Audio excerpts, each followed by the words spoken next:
we're pretty disappointed about this one. But if you don't score, you can't win. And we couldn't score, and it was an incredible game of defense on both sides, their team, our team. The numbers are whatever, they're next to nothing, and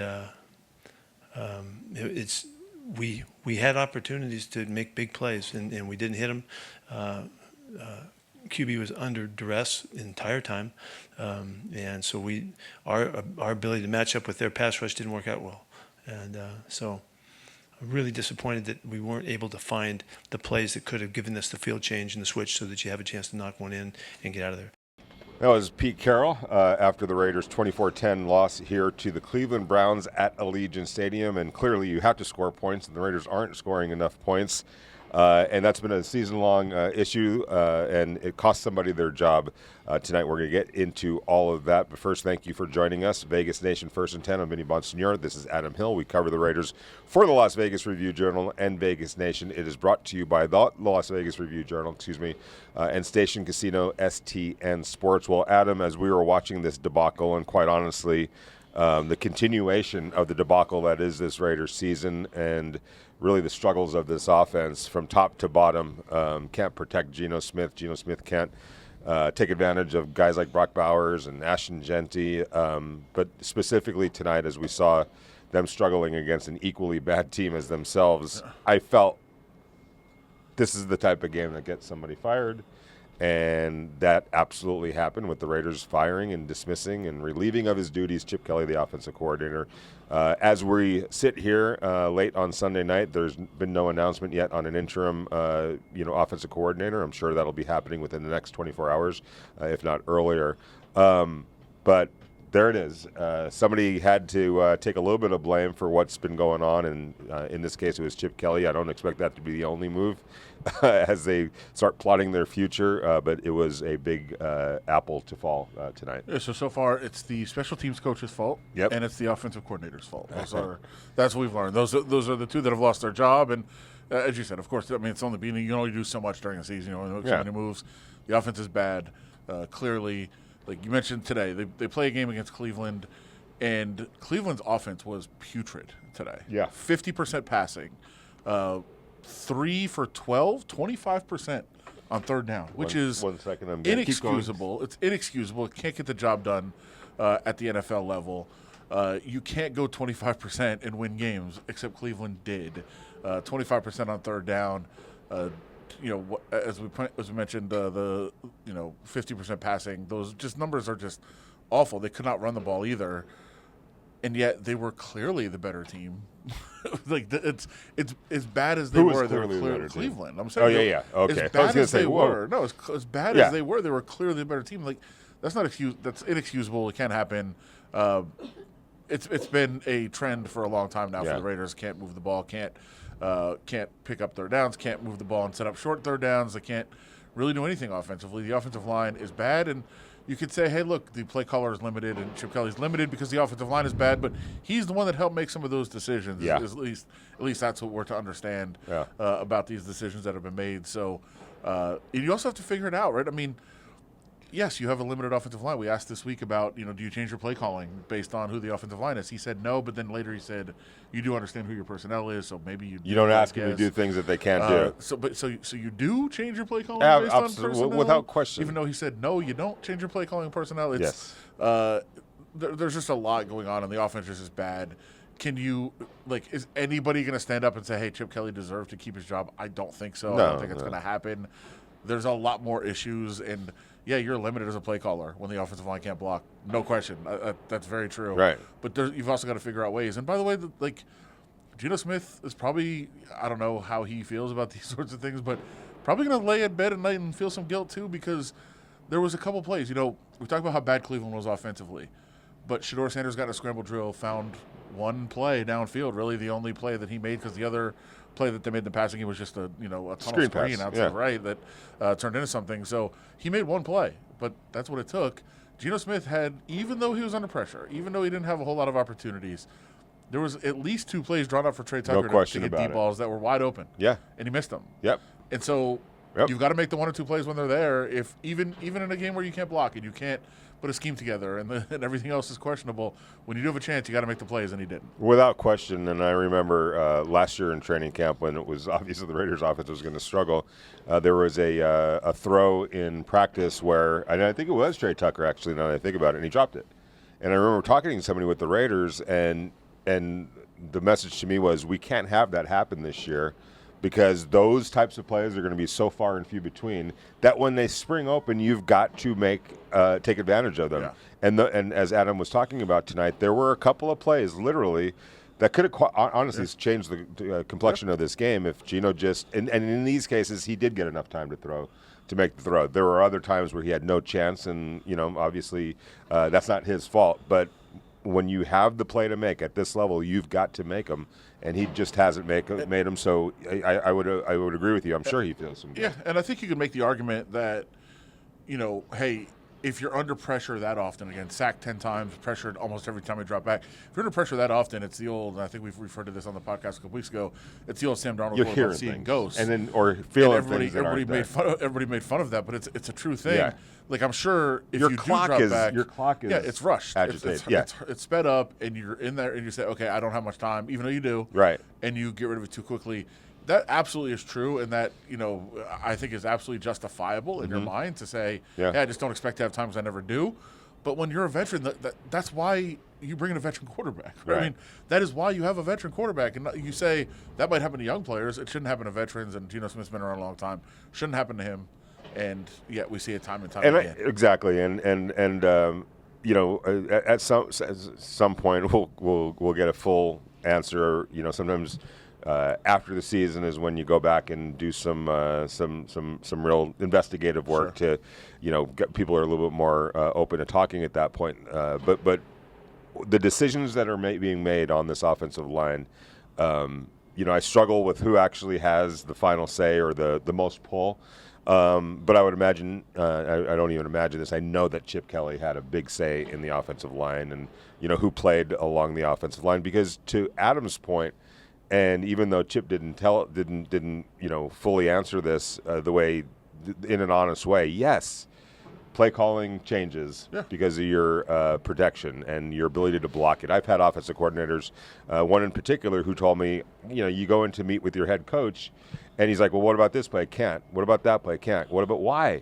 Coach, we cannot block this play. Right. We can't protect it. So there's no use in even having this play in there when I know that we're not going to be able to, block that defensive line or that, blitz package that they're going to have. So you start shedding your playbook. And look, the players that the Raiders have been running out there now. Sorry to talk in circles, but that comes down to, well, who's making the decisions on who's out there?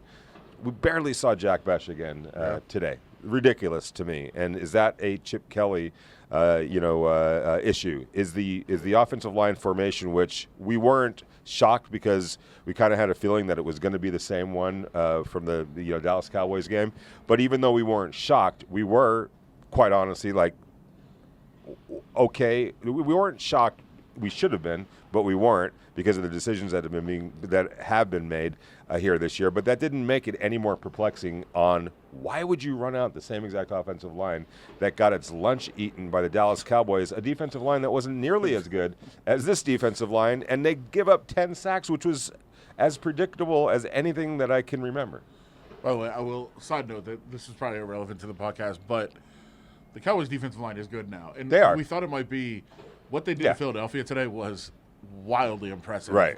Philadelphia, one of the best running teams in the league, could not run. And I know they've struggled a little bit this year. Is Jerry Jones going to hit the last laugh? Perhaps. They cannot run the ball at all today. I think Saquon Barkley, 10 carries, 22 yards in that game. So Dallas is much improved. We saw what they did I'll give you, for sure, to the Raiders' offensive line last week. And then we saw Cleveland do it again today. But, what happened last week happened exactly again today.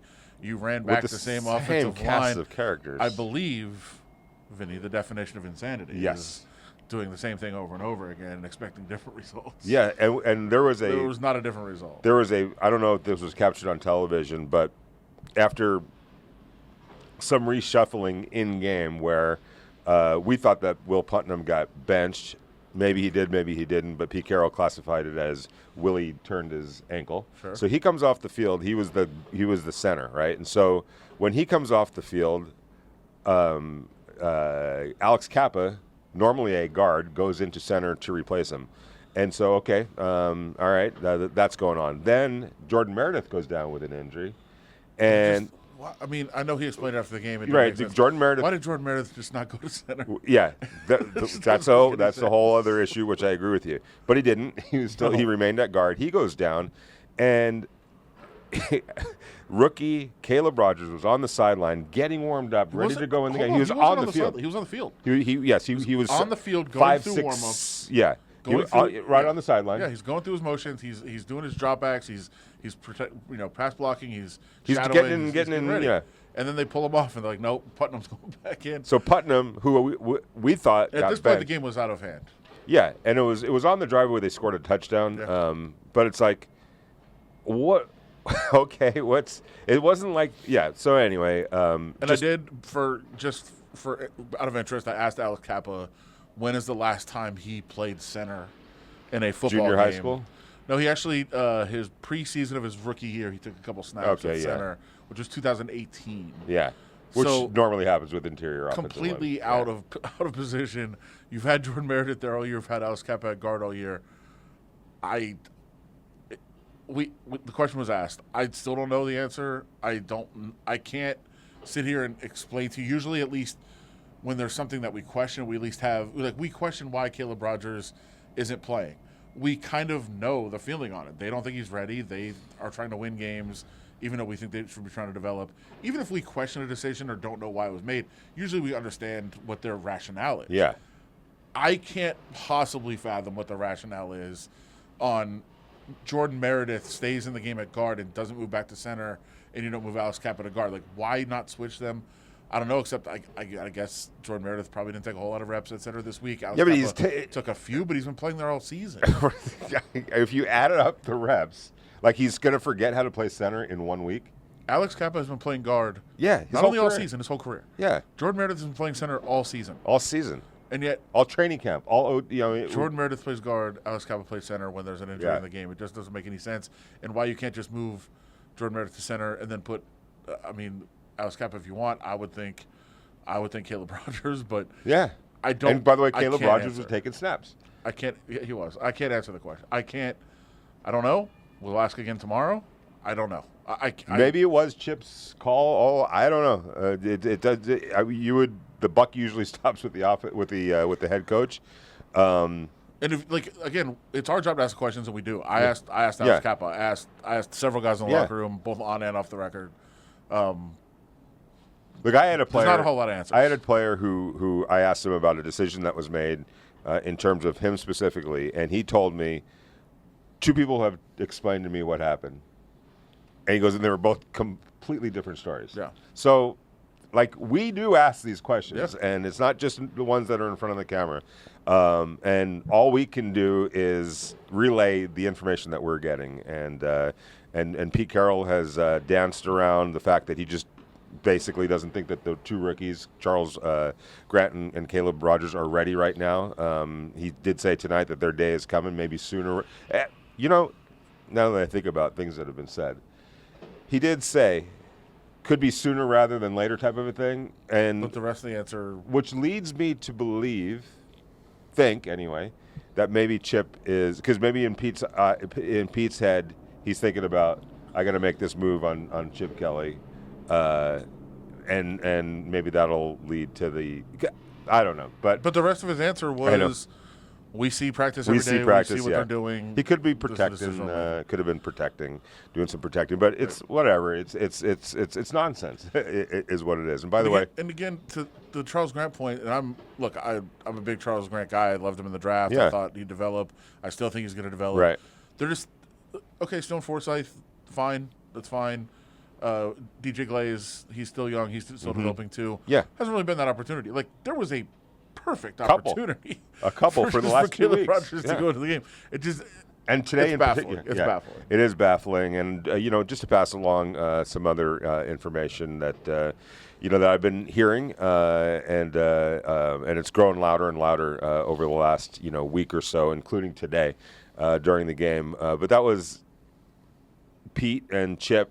The communication between those two, not the greatest in the world. And it does beg the question, and at least from my understanding, talking to people around the league and talking to people who know kind of the dynamics of it all, it always felt to them like the Chip Kelly hire was more of a Tom Brady hire than a Pete Carroll hire. So not to try to make any excuses for anything. Pete has had his own issues without question this year. But if that's how it went down, that's interesting in and of itself. And if it is how it went down, then this is a net loss for Tom Brady if he's the one that pushed to get Chip Kelly. A huge red flag. Yeah. About his decision making. Yeah. I mean, I don't know. Were you scratching your head when they hired Chip Kelly? I mean, I thought it had a chance to work. A little bit. I mean, yeah. But I thought there was a chance. Yeah. I have been a Chip Kelly person at times in the past, but his stubbornness, I think, is one that has been big, and that if it's not working, he's going to keep trying what he does. Yeah. And that's just what he knows. He thinks he's the smartest person in the room. That's always been the book on him, and a lot of times he is. He's a very smart person. Yeah, he is for sure. But and to your point about Chip Kelly and Pete Carroll's potential conflict, it's been pretty clear for a couple weeks in terms of some of the answers where Pete Carroll speaks on Wednesdays for the most part. Chip Kelly will speak on Thursdays, and you'll often hear Chip Kelly come to a Thursday press conference and kind of like refute things that have been said about the offense the day before. Not directly, he comes with very facts subtly the next day. So I mean that clearly was something that's been developing, and now we've seen it bubble over. And look, I'm sure there are many people that are watching this and many fans that are thrilled that Chip Kelly is gone. Don't feel bad for him. Obviously, he's got a lot of money coming for it. That's good, but. If somebody that's out of a job, there is that aspect of it, and I don't think while you're going to be happy about this, I'm sure like, hey, this is great. You don't have to watch Chip Kelly's offense anymore. Perfect as a fan. There also is like it's not going to fix it. Like they're not going to be better tomorrow. No, it might be slightly better. It might be some different plays, some different combinations to routes, that sort of thing. Maybe some different situational calls, but they're not going to magically get better because Chip Kelly's gone. It'll be interesting. What the lineup looks like a little bit, and either, and you could if it is some changes along the offensive line. Let's just say Caleb Rogers is in there. It becomes all right. Was it just because they're 2-9 now and it's high time for them to start looking at the younger guys, or was it a Chip Kelly driven decision that they didn't play? All right, so that's the news of the night. Obviously, it broke just as we were finishing up our stories, actually. But our podcast was delayed. Our podcast was delayed because we started getting word that a move was coming, and that is the move. In terms of an interim coach, and I keep checking my phone, I was just told nothing new on that just yet. So we'll see when that if and when that happens tonight. They're going to have to hurry up because they've got a game on Sunday, and they're going to have to get the new offensive coordinator in place. We're surmising that it could be Greg Olsen. He's done it twice before. Yeah. The third tour of duty. Yeah, I just got a text. We apologize. Shouldn't be checking phones on the podcast, but I think people understand at this point there is developments potentially coming. So something that we kind of have to do right now. The fact that this happened overshadowed a lot of the. We talk about the bickering between Chip Kelly and Pete Carroll. Some bickering that was going on in the field today. Several incidents on the sidelines of some players kind of going at each other, arguing. Obviously, the fans had been booing throughout the game. Geno Smith decided to make an obscene gesture toward them as he walked off the field. Can't have that either. So all of those things that are going on, it just shows the dysfunction and the mess that this team is right now. And I don't think that's that big of a surprise to anybody that has been following this team that this is happening. It's far short of expectations. Very frustrating. It's frustrating to watch. Yeah, I'm sure it's frustrating to play in. We are in the locker room every day and see what they are going through.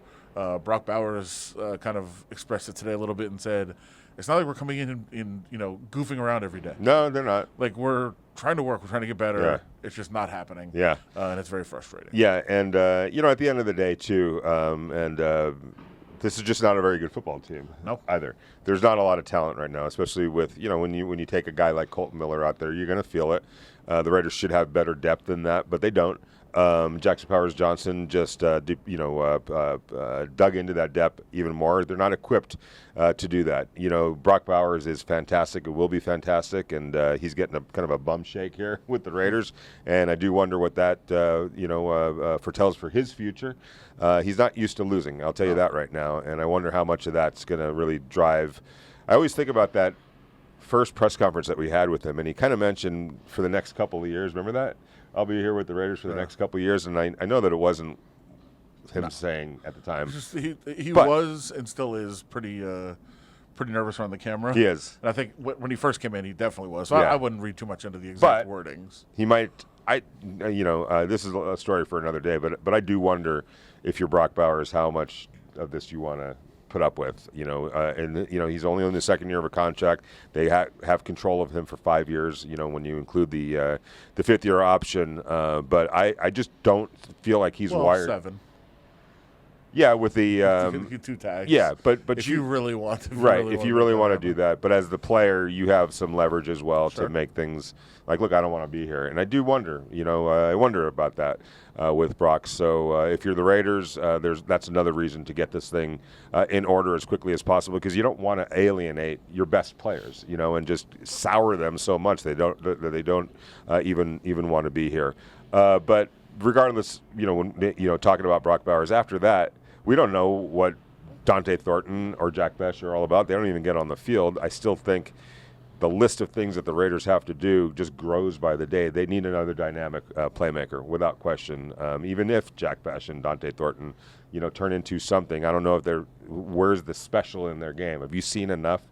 Maybe in Jack's case, it's hard to tell because he just doesn't get out there very much. But is there a special element to either of their game right now that you're going, okay, that's a guy that they can hang their hat on? No, they're almost the exact opposite. Like there isn't a special element to Jack Besh's game. He's just a solid player who I think you could be a reliable receiver, a guy you count on for third downs, like Tyler Lockett, and maybe runs after the catch a little bit. I mean, he could probably way get too much number time 17 in out that there. same spot.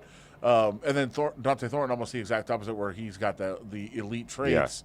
But hasn't been able to put it together, hasn't been consistent. Yeah. So you got one that's consistent, not spectacular, one that's spectacular, not consistent. Right. And by the way, the spectacular is really just on paper, not really in practice at this point. So that is the frustration. That is kind of the summation of what the entire team is right now. Right? And then what are they? What is this? Yeah. What don't they need basically is also the offensive line. They need a pass rusher. They need help in the secondary. So linebackers. Talking to linebackers, no doubt. I asked Pete about that. You came in with all this optimism. Reality's kind of slapping you around right now. There's going to be a lot. Are you coming to the realization that there's going to be a lot of work? And he said, I never didn't think that there was going to be a lot of work, but I still think, I don't know if you necessarily. They're going to turn the corner any day. Yeah, something's happening right around the corner now. Good things are happening right around the corner. Yeah, and I think he might mean the number 1 pick. Good things are right around the corner. Yeah, right now the Raiders would have the 5th pick overall. I checked, double-checked that. Yeah, not good enough right now, but there's still plenty of games to be lost, I think. When you talk about they're playing the Kansas City Chiefs, they got to still play the Denver Broncos again, the LA Chargers on this Sunday. They got to go to Philadelphia. They got to play in Houston. And after losing to the Browns, there's nobody left on their roster, on their By schedule. the way, I think it's important to note they lost to the Browns badly. Yeah, that was not a close game at all. The Browns' offense stunk. They were terrible, except for a couple plays. Two plays. Blew out the Raiders on the road. Yeah, Again for the Raiders. They 10 blew out the sacks. Raiders on the road in a game where they converted 25% on third down and completed 50% of their passes. Yeah. And they couldn't run the ball. Going into this game, I was like, I know the Browns' offense is bad, but the defense is pretty darn good. Yeah. And I just felt like it was going to be a struggle for the Raiders to deal with that defense, and they didn't. Not at all. I talked to Jordan Meredith after the game, and he's like, wait, what, 10 sacks? Yeah, I'm like, didn't even know. I was like, yeah, 10 sacks. And he's like, that can't happen. And, his heart went out to Geno more than anybody. He's like, I know the guy can play. We need to start blocking for him. And, oh, by the way, the offensive line coach, just happens to be Pete Carroll's son. And at some point, I mean, like, this is an epically bad offensive line right now. And at some point, like last year, when the Raiders fired their offensive coordinator, they also fired the offensive line coach. I don't see that happening. Obviously, it's Pete Carroll's son, but that's not working at all. No, it's not. No, I mean, what is? Nothing. That's true. What is working? Like, it does feel like at some point, like, hey, this is terrible, this is awful, this is bad. Like, I get that, but I don't know where Charles Snowden had an interception. Well, okay, here's the thing, though. You brought up a good point. What what did you say? What isn't bad, right? The defense, run defense. No. Everything's bad. Even that's okay. It's not where it needs to be. All right. And so here's what I will say. This is the bottom of. This is hitting rock bottom, and I still I've pushed back with Adam, but I know what he's saying in terms of the bottom out to get yourself the best draft pick. They're not trying to do this, but they are this bad. And that is what been screaming this. That's what they need to realize about themselves. Pete Carroll needs to realize that. John Spytek, I think, realizes that. Yeah. John Spytek needs to realize that. I'll just say that for the record. Tom Brady needs to realize that. Mark Davis needs to realize that. I've been covering this team for 5 years now, and every so often toward the end of a year or somewhere along the line, they start winning some meaningless games that gives everybody a bunch of false hope. They don't need false hope anymore. They need reality. And reality is that's the kind of team, that's who they are. The team that we saw against the Cleveland Browns get pushed around by a horrible Cleveland Browns team is exactly who they are, and it's kind of high time for them to just realize that, accept it, embrace it, and then go do what they have to do and not make any moves thinking that, oh, there's one move. They're one move away. They're not one move away. There are multiple drafts, multiple off seasons away, and that's if they make good decisions in that time. And, oh, by the way, the other key part of it is they still need their franchise quarterback. And until they do that, they're never going to be, a playoff, perennial playoff team, or certainly not a championship team. So there's a lot of work that needs to happen, and it's probably high time that they realize how bad they truly are. Since you're doing an impression of me right now, should I do an impression of you? Just be the positive one. Okay, go ahead. No, I can't. There's nothing positive. No, the run defense is really good. The run defense. I think run defense is third in the league right now in terms of yards per carry allowed. Well, you had to dig good. pretty far to find that. Yeah. Why would you run against them? Most tackles for loss in a game since 2015. Yeah, I'm recollecting some of again. That's how bad Cleveland was. 15, most in a decade, tackles for loss in a game. The defense was really, really good for most of the game. Again, 2 big plays, and that's all it took. They lost to 2 plays essentially. But as we said, was it the defense or was it the Browns? I mean, they have played some pretty bad offenses too, but on average for the year, third yards per carry against the run. Like the great offense. That's pretty good, right? I mean, that is something. Yep. Look, if you're like, hey, that's just such a little thing, fine. Hey, you got to find something. First time since 2001, a team has had 2 defensive linemen get an interception in a season. Charles Snowden and Max Crosby, I guess. That's something. I don't know. Yeah. We got to find something. Offense wasn't good. Defense wasn't good. We can tell you about something else. Genty got hurt. We can tell you, by the guy that was picked right in front of him, by the way. Yeah. Mason Graham just lit him up. Right. He had a really good game today, too. Mm-hmm. Myles Garrett, 10 sacks. That's wild. There was something else that wasn't good, too. We'll get to that on the other side. We'll close things out here. Vegas Nation, 1st and 10. Yeah, we haven't won the games that we needed to win, and we haven't played good enough to win more games. So, as a quarterback, I put it on me. Yeah, we got to hit the big plays down the field. Got to hit the guys in stride and, make those plays. I wasn't counting the plays or the sacks, so that's new information to me. I was just trying to go out there and execute and try to get the job done. I'm not really sure which plays you're talking about, but we got to do better, and we got to execute better as an offense. And that was a very terse and just very short-worded, limited-worded Geno Smith. He wasn't happy, obviously. My car broke down. I'm going to blame him. Yeah. Didn't take the garbage out. No. My wife. Blame me. Yeah, blame me. Geno was not happy tonight, and I know that he knows and has said this many times that there's plays that he needs to be making as well. but he bit an upper lip or lower lip or tongue, whatever you want to call it, when asked about other problems on this team, and he just keeps putting it back on his shoulders. I get it, and I understand it. Well, he probably should have kept that same emotion. Look, I am not. He's not throwing not, anybody into the bus. No, but I'm not one that's offended by gestures or words, or I don't take offense, but a lot of people do. You can't flip off your own fans on the way to the field. Well, I was just going to get to that. Again, I don't care, and I probably would if I was a player. It's probably what I would do. You just can't do it. I would be very frustrated. I would be angry, and they booed very loud throughout the game. And it wasn't just when he made mistakes. When he got introduced, it was about as loud a boo. Why are the Raiders for still a long time doing that? He gets booed every time. Introduce the defense. Yeah, just do or don't do anybody. I would say the defense. Nobody's going to be individually booed on it. Either way, pretty much at the end of every possession, there was boos. Boos certainly at the end of the game. They were screaming stuff at him as he left. I understand the frustration. I don't judge him for it. I'm fine with it. I don't either. I'm personally fine with it, but you can't do it. You can't do it. No. It can't happen. Raiders put out a statement to us. You can read it at reviewjournal.com, Vegas Nation. By the way, digital subscription, 25 cents. 25 cents to read all about how bad the Raiders are. Yeah, right and the statement from the Raiders about they're very, very disappointed. From what I hear, some people in the organization very disappointed about Geno doing that after the game, flipping off the crowd. So read what the Raiders had to say about that. You can't do it. I guess just can't do it. But I did say there was one other thing that I think was kind of lost in all the other awfulness. Really, really difficult time snapping the ball in special teams today. Yeah. Live, it looked bad. I went back and watched a video of some snaps. It was bad.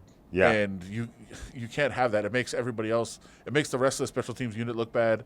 I'm sure a lot of people out there are frustrated Daniel Carlson missed the kick. I'm not putting on Daniel Carlson. You can say, hey, the snap or the hold wasn't there. Yeah, because the snap wasn't there. Right. And the hold didn't get down, and then the kick looked awful because the hold wasn't down. And I'm sure Daniel Carlson will, we've heard Pete Carroll kind of come after him a little bit, and obviously the team has a kicker on practice squad, and we'll see how that plays out, whether the Raiders do decide to go to Greg Joseph instead of Daniel Carlson as the kicker. But that kick today was not on him. That's on the snapper. That's on the holder.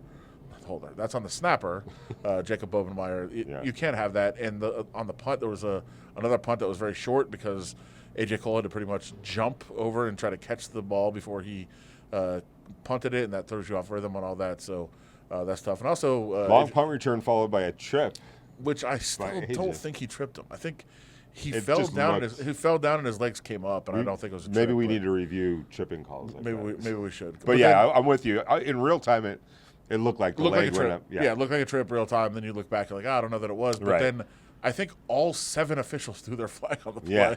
So I guess it was an easier call than I think. I don't think it was. By the way, Pete mentioned, we'll leave you with this before we officially close it out.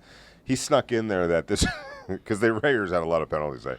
But he snuck in there very cleverly, I thought. This is the officiating crew that has called the most penalties this season. We scouted for it. We planned for it. And we were trying to – I guess he was trying to say that we were going to – you got to commit infractions outside of their vision. Out of their vision, field of vision. Like, okay. Pete. Maybe they spent too much time on that and not enough on the offense? I guess. Yes.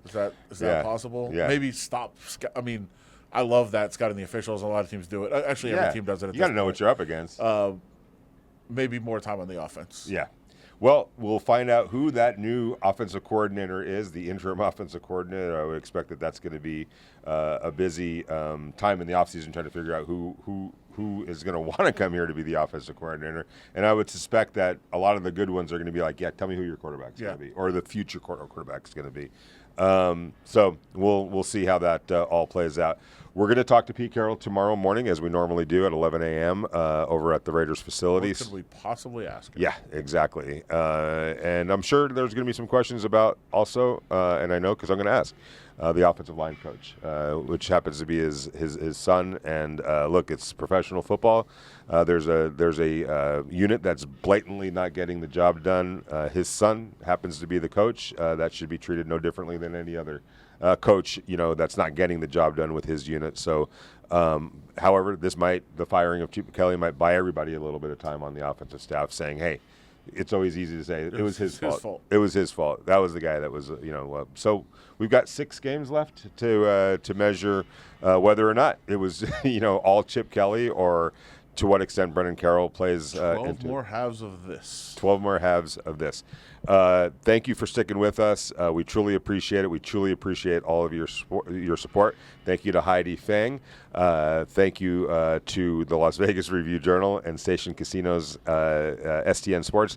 Thank you to Dominic Lavoie. There you go. I always want to get that last because I love saying Dom Lavoie. Who also helps us. He's over there cutting up sound right now so that you guys can hear all about it. Thank you, guys. Thank you for hitting the subscribe button. Thank you for sticking with us. You're truly why we do it. We'll be back at it. Who knows? Maybe, depending on what happens tomorrow. If not, we'll be back at it on Wednesday. Talk to you guys then.